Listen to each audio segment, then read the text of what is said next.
Hello and welcome to the news on ICTU-RTV. Coming up in this edition, raising awareness of needs of people with autism and their families, recognizing the special needs teachers and centers is the focus of Autism Awareness Month this April. We will have details in this newscast.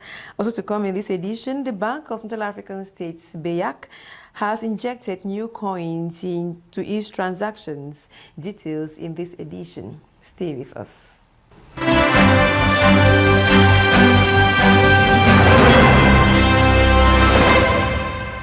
Yeah, welcome back. Let's start from schools. Schools in Cameroon this Friday, April 4th, have closed their doors for the second term holidays of this academic year. The 2 weeks holidays will be marked by Easter celebrations. Jeremy Romy was at the Institute Polyvalent Junior Yaoundé Nord. Let's try to hook up with him. Hello, Jeremy. You're welcome. Thank you, Promise Akante. We are here at the Institute Polyvalent Junior Yaoundé North, where it is not exempted from the schools across the country that close their doors for the second term holiday this day. At Press R, the students have already collected their report cards, and most of them who succeeded hit the road to their various homes to report themselves or to their parents on their success. And like we would say when we were still little, that they are going to slaughter us chicken because we succeeded. I think that's what some of them must be telling their parents by now. And upon arriving here, we saw few of the students hanging around. I must say some of them are those who have not succeeded and are thinking how they are going to report themselves to their parents, why it happened so. But nevertheless, failure is a failure. And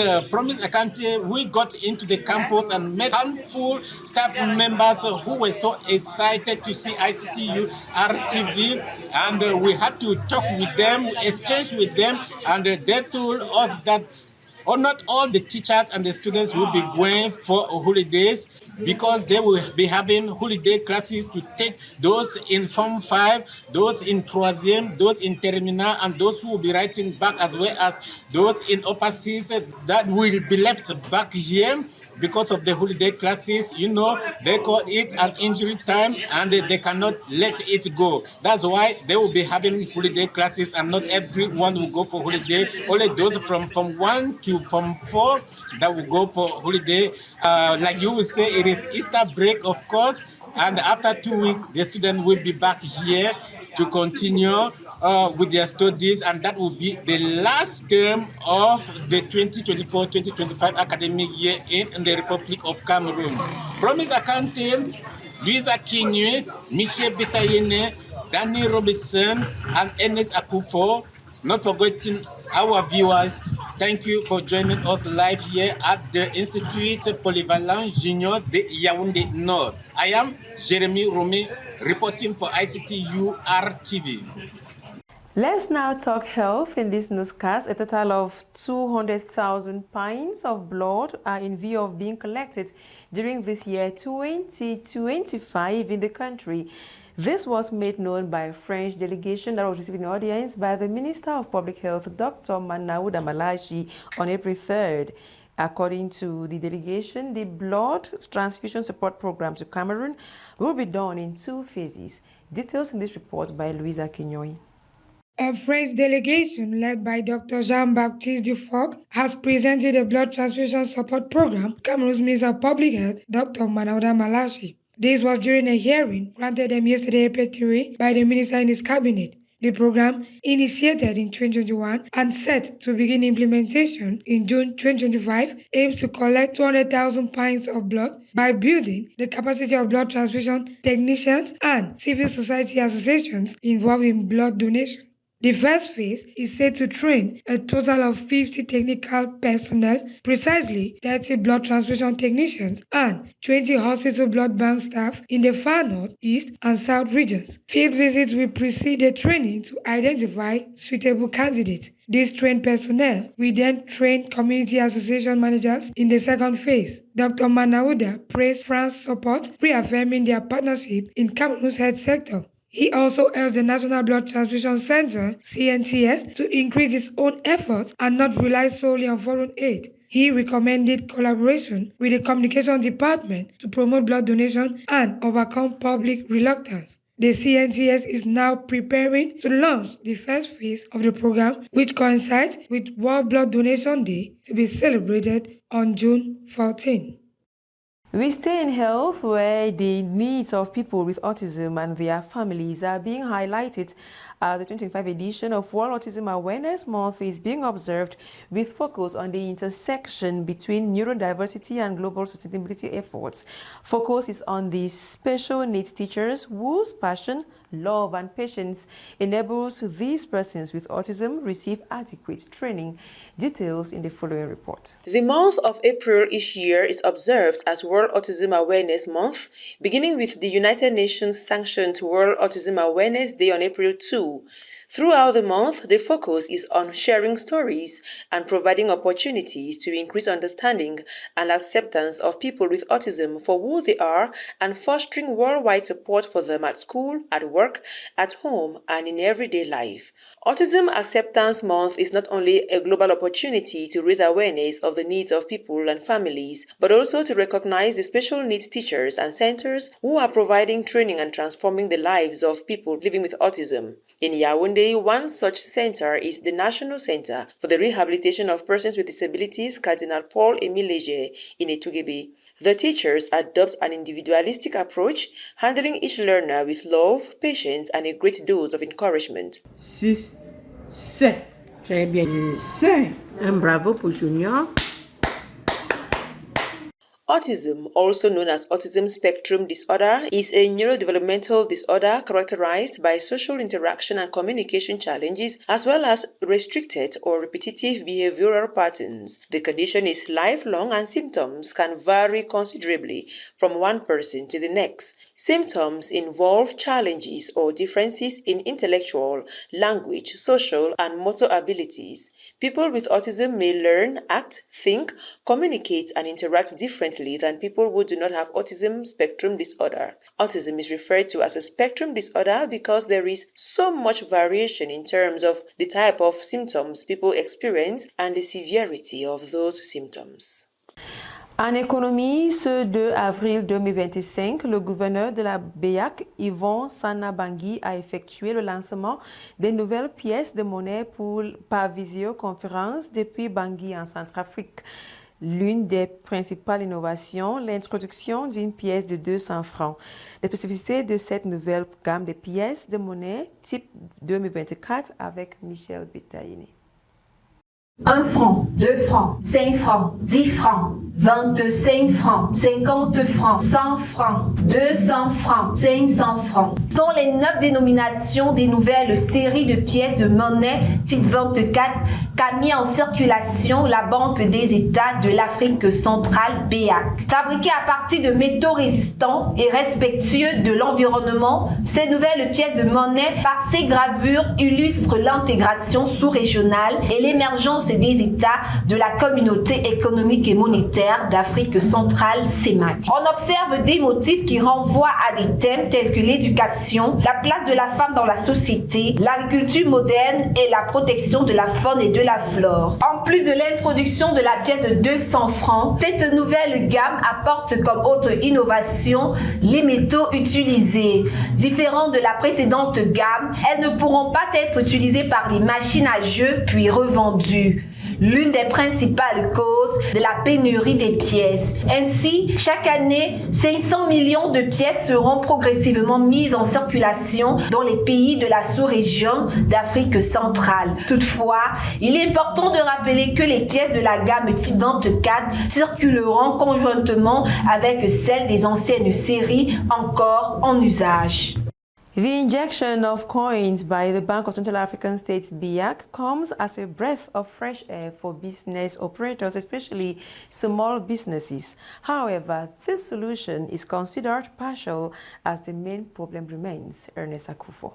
The Bank of Central African States, BEAC, April 2, released a new range of coins made of 9 means of 1, 2, 5, 10, 25, 50, 100, 200, and 500 francs. These coins have been termed 2024 release. Following an acute shortage in coins resulting from smuggling, the bank decided to mint a new set of coins. A key addition to the new series of francs is a 200 francs coin. The coins have been equally modified using different means which prevents them from being smuggled. This series will remedy the acute shortage in coins in the 6 CEMAC countries. The important volume of coins amounting to 3,000 billion francs shall be proportionately injected into the economies in lump sums of 500 million francs yearly. Equally worthy of note is the fact that the decision to mint a new range is accruing from coins collected in gaming halls, informal trade circuits, before being melted down for use in jewelry industries. The new coins are redesigned using material that are no longer valuable for jewelry production and making them less attractive for smuggling, modernizing the monetary system of the region and addressing issues related to the transformation of the economies of the CEMAC sub-region is equally of utmost necessity. Hopefully, these economies will have a free flow of commercial activities following the hobble caused by the shortages in coins. On to something else now in this newscast. The people of Mbombim, Mbolam in Se village, Bui division of the Northwest region can now move with ease from one village to the other. This is thanks to a wooden bridge that they recently constructed with the help of community work. Jeremy Rumi reports. They say that help yourself or your community before the government comes to your help is on the lips of everyone and almost spoken by every Cameroonian. Any conscious person that hears this saying must not only rely on the government. The saying has therefore pushed the people of Bombin Bolam village in the northwest region to help themselves in building this local wooden bridge in their village while waiting for the government. After having waited for the government and elites for long to no avail, the villagers decided to raise funds that helped them to construct the local bridge. They fell down eucalyptus trees using machetes and engine swing. Without vehicles, they carried logs of wood on their shoulders to the construction site. Through community work, both the youths and the old came out in their number to facilitate the task. The bridge that took them almost 3 months to completion is now ready for the local population of Nse to transport their food crops from the farm to the market and to ease movement from one village to the other. The manual labor on the bridge that has waited for construction for so long questions the place of the mayor, elites and CPDM militants in Bombouin Bolam village in Bui division of the Northwest region. En politique, la session ordinaire de l'année législative se poursuit au Palais des Verts Paul Biya. Ce 2 avril 2025, 3 projets de loi ont été adoptés à l'Assemblée nationale. Michel Betaïné, compte rendu. Au total, 3 projets de loi ont été adoptés hier, 2 avril 2025, par les députés de la Nation du côté de l'hémicycle du Palais des Verts Paul Biya. C'était au cours d'une séance plénière présidée par le premier vice-président de l'Assemblée nationale, l'honorable Hilarion Eton. Ainsi, le premier projet de loi à être débattu est le projet de loi numéro 2077/PJL/AN, autorisant le président de la République à ratifier l'accord cadre de coopération entre le gouvernement du Cameroun et le gouvernement de la République fédérale du Nigeria relatif à la conservation des écosystèmes transfrontalières et la gestion durable des ressources forestières et fauniques. Les discussions poursuivent avec le projet de loi numéro 2078/PJL/AN AN autorisant le président de la République à ratifier l'accord relatif à l'exception réciproque de l'obligation de visa pour les titulaires de passeports diplomatiques officiels ou de service entre la République du Cameroun et la République de Corée, signé le 2 juin 2024 à Séoul, en Corée du Sud. Enfin, le troisième projet de loi à être débattu est la loi numéro 2079/PJL/AN autorisant le président du Cameroun et le gouvernement de la République tunisienne relative à la suspension réciproque de l'obligation de visa pour les détenteurs de passeports diplomatiques spéciaux ou de services signés le 27 avril 2024 à Yaoundé. Lors de cette séance plénière, plusieurs membres du gouvernement ont été interpellés par les députés pour apporter les éclaircies sur les projets de loi énoncés. Après la discussion de chaque projet de loi, la suite fut l'adoption. Ayant ouvert la séance de travail, le premier vice-président de l'Assemblée nationale, l'honorable Hilarion Eton, l'a également levé. We stay at the National Assembly, where it was another busy day for members of Parliament last April 2 as they adopted a total of 3 bills. This was during a plenary sitting that was presided over by Senior Deputy Speaker Honorable Hilarion Eton. The Ministers of Forestry and Wildlife, Jules Dorendongo, and the Minister of External Relations, Lejeune Belambela, were the ones providing answers to the questions posed for the adoption of the bills. Louisa Kinyo reports. Honorable Hilarion Eton, Senior Deputy Speaker of the National Assembly, presided over a plenary session this April 2 that resulted in the adoption of 3 bills, notably being number 2077, authorizing the ratification of a cooperation agreement between Cameroon and Nigeria on transboundary ecosystem conservation. Honorable Momini Umaru presented the said report, while the Minister of Forestry and Wildlife, Jules Dorendongo, was subjected to answering questions from several members of Parliament, including Honorable Aka Martin and Honorable John Evaristus. The second bill presented by Honorable Manjo Nestus was bill number 2078, authorizing the ratification of a visa exemption agreement between Cameroon and South Korea. The Minister of Foreign Affairs, Lejeune Belambela, responded to questions that were posed from members of Parliament, given it was the responsibility of his ministerial department. The last bill for the day was bill number 2079, authorizing the ratification of a visa exemption agreement between Cameroon and Tunisia.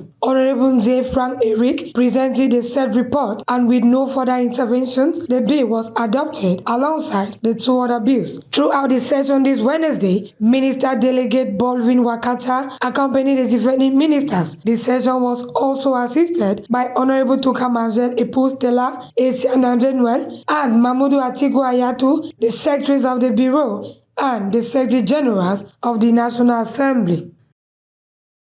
That report from the National Assembly brings us to the end of this newscast. Thanks for watching. God bless you.